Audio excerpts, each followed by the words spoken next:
Live from downtown Macon, this is WGXA News live on YouTube. Good evening, Middle Georgia. I'm Amanda Peralta. And I'm Greg Lloyd. We thank you for watching WGXA News at 5:30. The fatal shooting of 26-year-old Cordial Deputy Ty Brown sent shockwaves through the mid-state, touching the hearts of many, especially those still grieving the loss of anyone who's paid the ultimate price in public service. Today, our Irena Plunkett sat down with one mid-state family who grieves again for another life lost behind the badge. She joins us live now. Irena? Amanda, nearly 2 years later, and the tears still streak down the face of the Harrisons. This time, though, they weep for the Brown family, who has to learn to navigate that pain again. Too young. 2 years later, and the pain still remains for brother David Harrison and his family. My brother paid the ultimate sacrifice for law enforcement and for the public, you know. It's an all too familiar story that David says poured salt into a wound when he heard of the death of Deputy Ty Brown Wednesday morning. I remember I was doing something and I just happened to look on Facebook and I saw it, and it instantly took me back. The most haunting memory I have is my mom waking us up in the middle of the night telling us my brother had been shot. A harrowing story that mirrors yesterday's shooting of the 26-year-old Cordele Sheriff's Office deputy after he was shot during a traffic stop by known burglary suspect Krishawn Cross. According to a Dooley County Sheriff's Office report, Cross had an extensive criminal history riddled with burglaries that had him sentenced for 15 years. But 3 months after his release, in a multi-county high-speed chase with Brown's patrol car, he's once again behind bars, this time on charges for murder. It's a flaw in the system that Harrison says aligns with what happened to his brother. I think it is unfortunate that our justice system is to the point that we keep seeing these repeat offenders and convicted felons taking the lives of police officers that are simply out there doing their job. But with the pain still fresh, Harrison says he sympathizes with the family of Trey. God's going to see you through whatever mess you may be going through. That if we plant our feet in the message of God, that He's going to see us through no matter what we're going through. Some sage advice from another mid-state family who's still looking for answers for their loved ones and to get that closure. So far, though, in the Brown case, though, the GBI says Cross has been charged with malice murder, felony murder, 2 counts of aggravated assault, theft, and more. Reporting live in studio, Irena Plunkett, WGXA News. Irena, thank you. And Senator John Ossoff releasing a statement saying that he's saddened by the loss of Deputy Brown and grateful to the Monroe County Sheriff's Office that they caught his suspected killer. He says he's praying for Deputy Brown's family, the Crisp County Sheriff's Office, and all law enforcement personnel. Governor Brian Kemp also releasing a statement saying that he and his family are heartbroken by Brown's death, but thankful his killer will face justice. He asked for prayers for Brown's family and the law enforcement community as they mourn the terrible loss. Funeral arrangements have been announced for Deputy Brown. The visitation for him is Sunday afternoon from 3 to 5 at Hughes and Wright Funeral Home in Cordele. The funeral will be Monday afternoon at 2 at the Crisp County Middle School Auditorium. Both are open to the public.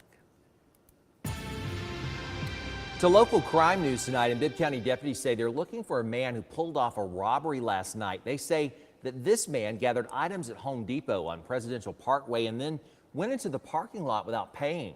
An employee confronted him and deputies say he pulled a gun.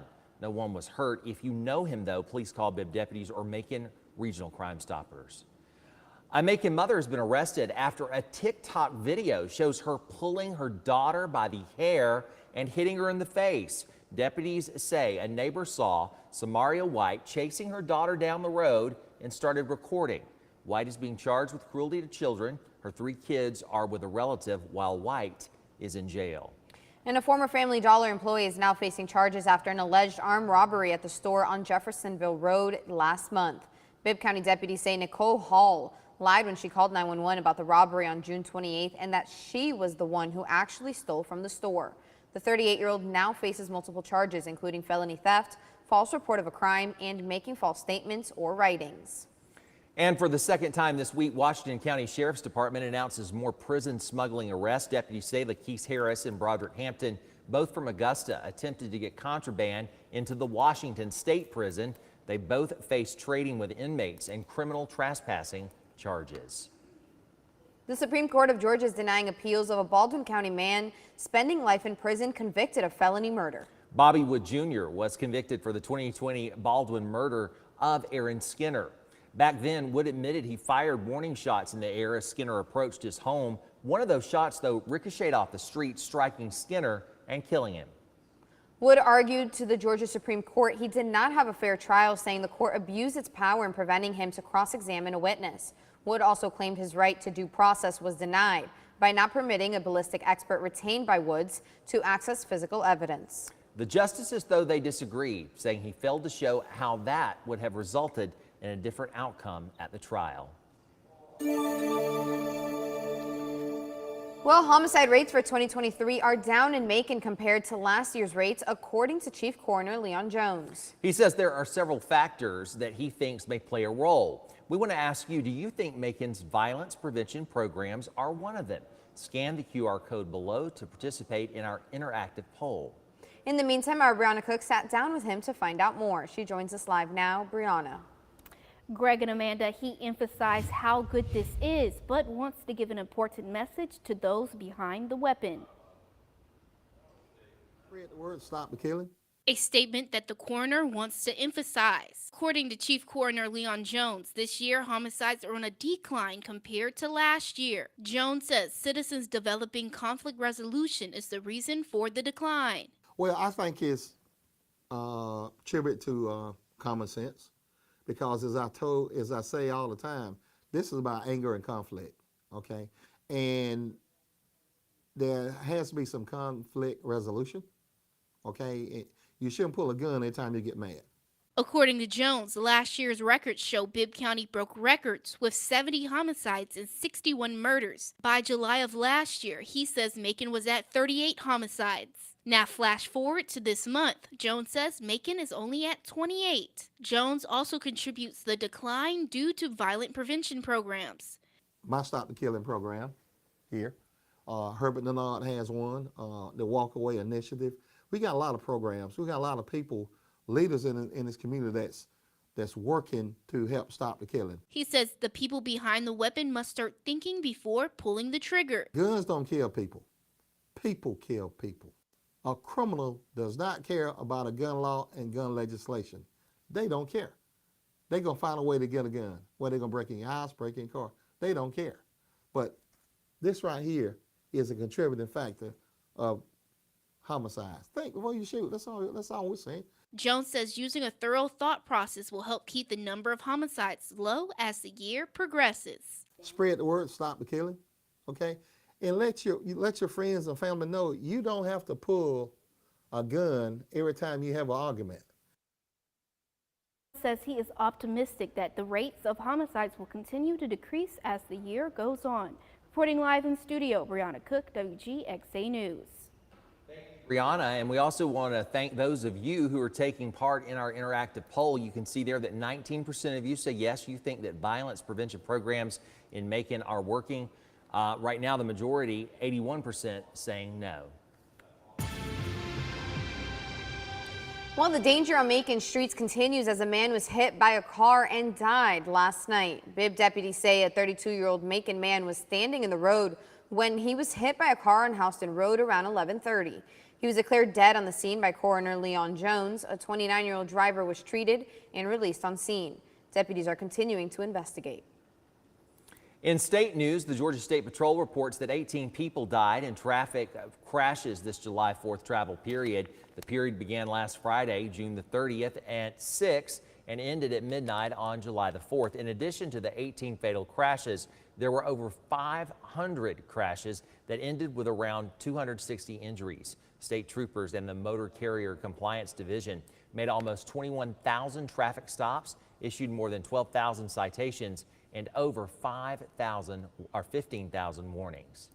And turning now to Atlanta, where police say a professional anarchy group threatened public safety over the holiday weekend. That string of attacks is believed to be an ongoing protest against Cop City, the building of a new first responder training facility. City leaders confirming yesterday that the group damaged dozens of vehicles at 2 of its precincts. They set them on fire and smashed windows. They also vandalized the homes of the building contractors and a business. These are small individuals from across the country that are using violence and fear and intimidation to stop a public safety training center that trains firefighters and police officers to save lives. And the effort of law enforcement is committed to stop this. The Atlanta police chief says they're working with the ATF, FBI, and the GBI to catch those responsible. Well, another hot day across Middle Georgia, and it started raining. Yes, it did, Amanda. Those pop-up storms and showers, they are a part of summertime. Pattern. They are. And here's meteorologist Ryan Miranda to tell us what we can expect right now. Ryan, and you need to make it stop because I need to go to the gym after this. Well, the rain is a good thing because it feels like temperatures right now are in the triple digits. So when you get a quick moving downpour over you, it really knocks off the heat and makes it much better after that. But not everyone is seeing the rain. So if you're heading out to the gym and the rain's going to stop you, it won't be raining for very long if you have any rain over you right now. So we're tracking a few cells that have been moving through Bibb County. These are kind of breaking up. Some more popcorn ones are though firing up. Heading into Twiggs County, a little bit of rain over downtown, down towards Rutland. And we're tracking a few more cells that are up through Jasper County that may just barely clip us, but looks like these are really moving due east. And some more pop-up storms really south of Bibb County right now towards Perry, Marshallville, Fort Valley. Not everyone's really seeing the rain, but if you're lucky enough to get a quick moving downpour over you, and it can drop a lot of rain very quickly. Dew points right now are into the 70s. So that's that tropical air mass. When it rains, it really can rain very hard. Temperature-wise, really the hot spot right now, 95 degrees in Macon, rain pool 77 in Nashville. I am tracking our next weather maker that'll bring us the highest rain chances. I'll track when that's moving through, coming up in your full forecast. Greg. All right. Thank you so much, Ryan. Now's a great time to download the WGXA weather app. Ryan is back in less than 20 minutes with your 10-day forecast. In the race for the White House, the fitness issue is front and center, and now the younger candidates in the race are highlighting it with their own videos of various feats of strength and athleticism. But whether they have the muscle to push themselves to the top of the polls, that remains to be seen. Caroline Shively reports from Washington. The impact of that is astounding. As President Biden toured a South Carolina energy company called Flex on Thursday, his presidential rivals seem focused on a different kind of flex. From Robert F. Kennedy Jr.'s viral video showing him grunting as he bangs out shirtless push-ups. That's a fit boy. To Mayor Francis Suarez sprinting through the streets of Miami, presidential candidates are pushing out videos emphasizing their fitness for office. Some political strategists are questioning the trend. We've been told that an apple a day keeps the doctor away. I want to start seeing some ads where candidates are eating their apples and their fresh fruits. But polls report some voters are worried about President Biden being too old for another term. I like him, and I just wonder about his age if he's going to make it another 4 years. There's also concern about GOP frontrunner Donald Trump. A Quinnipiac poll out this spring showed that 65% of registered voters believe Mr. Biden is too old to run for re-election, with 36% saying the same about Trump. You run into people who say, you know, look, I like what Donald Trump did, but I think he's got too much baggage and he's too old and we need to have a younger generation. Still, the 80-year-old Biden and 77-year-old Trump are leading the polls for their respective parties' nominations, with most of those younger rivals polling in the single digits. In Washington, Caroline Shively, WGXA News. President Biden's disapproval rating among Americans is still struggling compared to his predecessors. According to a daily 538 poll, more than 54% of Americans disapprove of Biden's job as president versus 40% who approve. Just over 52% of Americans disapproved of former President Trump's job at this point in his presidency, and 46% disapproved of former President Obama's job at this point.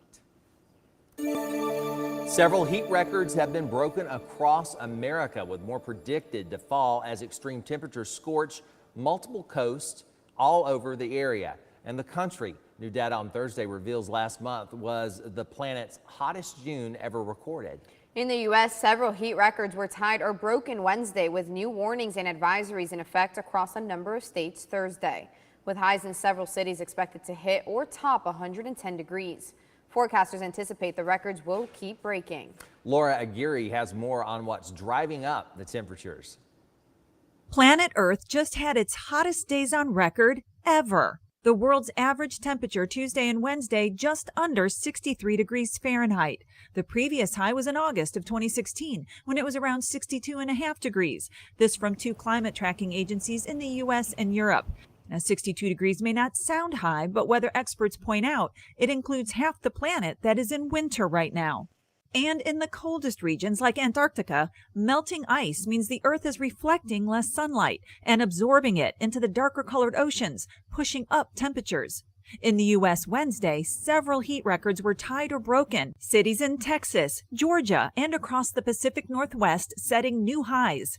In White Salmon, Washington, residents are dealing not only with heat, but wildfires. The Tunnel 5 fire has charred over 500 acres so far, while anxious residents across the border in Hood River, Oregon, look on. This west wind's going to just come in with a vengeance. When you see those flames just going up the side of the hill, yeah, you don't know what's going to happen. No injuries yet reported there as firefighting efforts continue. But officials warn that isolated dry thunderstorms could ignite new fires in the region. Some scientists say the El Nino weather pattern combined with the evolving climate crisis means more heat records could be broken before year's end.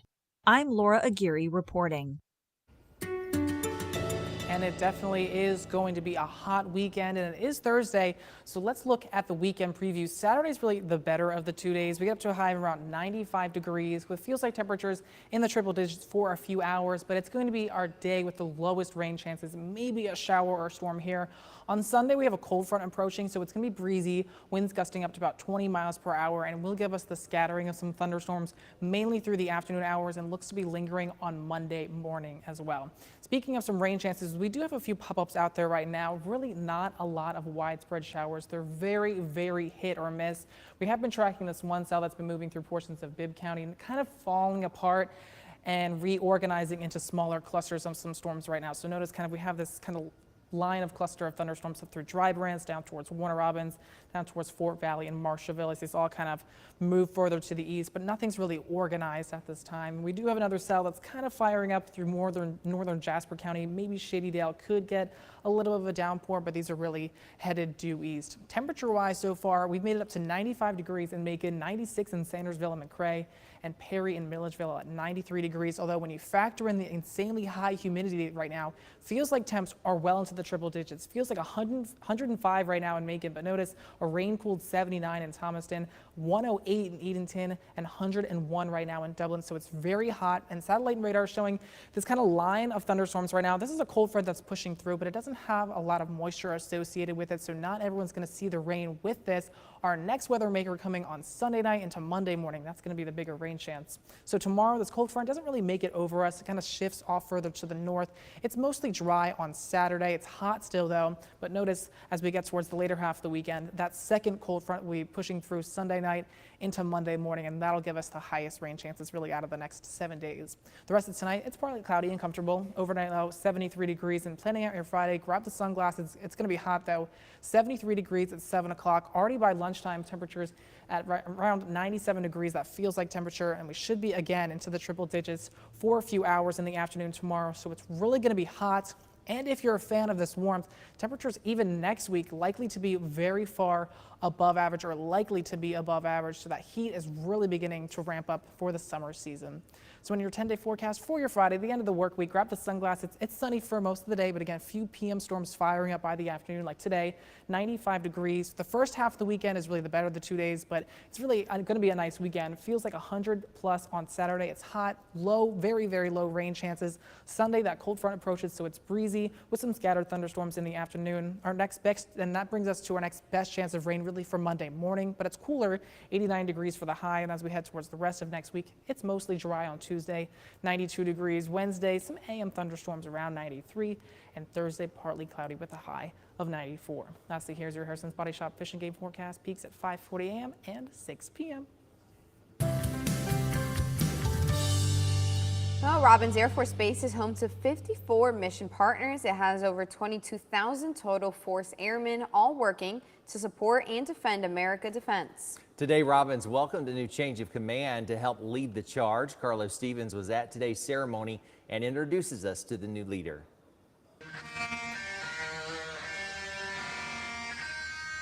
Today, leaders from across Houston County came together at the Museum of Aviation to welcome the 78th Air Base Wing Commander, Colonel Diedrich Reese. He replaces Lindsey Droz, who served for more than 2 years. Reese will oversee a number of responsibilities, such as managing facilities and equipment valued at $8.1 billion.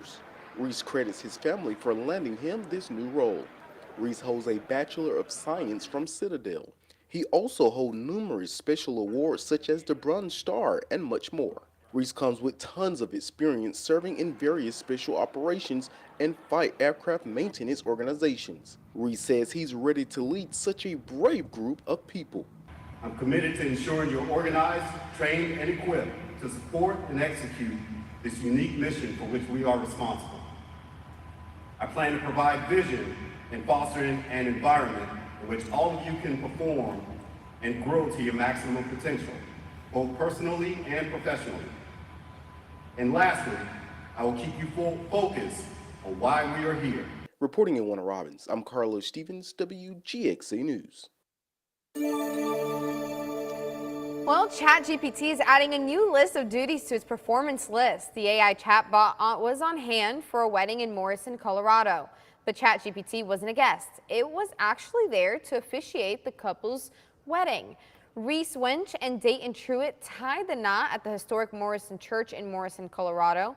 While the church dates back to the 1800s, the couple decided to use the futuristic technology to oversee their wedding. The couple planned their wedding in just 5 days because Truitt was set to be deployed for the Army and Wench wanted to join him after basic training. Aw, congrats to the newlyweds. I know. I mean, if it's something that's so important to you and like it works, like do it. But I feel like I wouldn't prefer that. Yeah, I think I'm GPT to super do my traditional, so I think I'd want it probably the traditional way. I know, same. Me too. I'm like, I don't know. There's just something a little bit, and no offense to them, I think it's great that they wanted to get in Yeah. the military and on with their military career. Exactly. But there is something just creepy to me to think about a robot planning a wedding. A robot. Saying like forever. not Yeah. robot. Robot. I don't know why that's funny to me. We got to watch out. The robots could be coming after our jobs Robot. too. They might That's going to do it for WGXA News. That sounded like evil laugh at 5:30. We invite you to join us at 6 on ABC 16. Don't forget to like and subscribe. See you later.